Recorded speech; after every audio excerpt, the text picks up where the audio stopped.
Türkmenistanyň gündogorundaky Özbegistan bilen terhetdäki gümrük geçselgesinde yerli üstasır sürüjileri bilen birlikde daşary ýurt ýük uluglaryna hem gosmaça talaplar girdildi.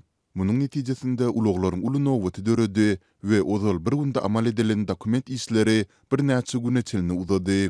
Sürüjiler munyň netijesinde gosmaça çykdyjylara galýandyklaryny, seýle deretmileriň döredýän emeli kynçylyklaryndan geçmek üçin para bermeli bolýandyklaryny aýdarlar. Geçen ayın başında häkimetler Özbekistan bilen aradaky Farap Alat gümrüginiň goloýunda Amy Derýanyň köprüsinde ýür itibarly gözükçülükni kudyny döretdiler.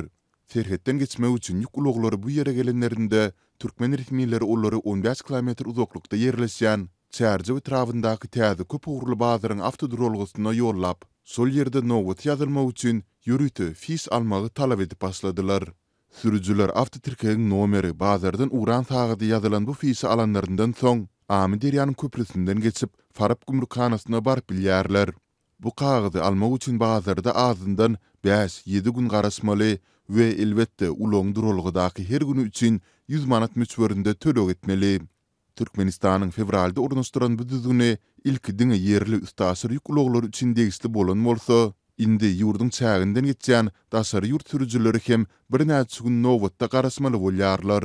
İlki bilen nowbatda garaşyp azyndan 5 günimizi ýitirýäris. Duralgydaky şeýlede şahsy çykdyjylarymyz bilen bilelikde Farap gümrükhanasynda hem resmi tölekleriň üstüne para bermeli bolýarys.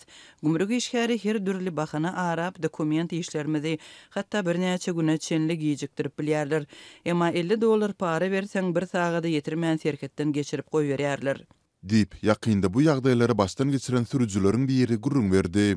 Ol Türkmenistan tarapdaky gümrük işgärleriniň özlerini juda terbiýesiz alyp barýandyklaryny, parany hem çekinmän talap edýändiklaryny belledi. Türkmen gümrük işgärleri özlerini juda ulumsal alyp barýarlar we gödek gürleşýärler. Dokumentler oňarylýan wagty stoluň başynda tabakda nahar hem islanyp durandyr. Beýleki sürüjiler gümrük işgäriniň iýjek naharyny 50 kilometr uzaklykdaky merkezi Türkmenabadyň saýlantky restoranlaryndan sargap getirilýänligini hem aýdarlar.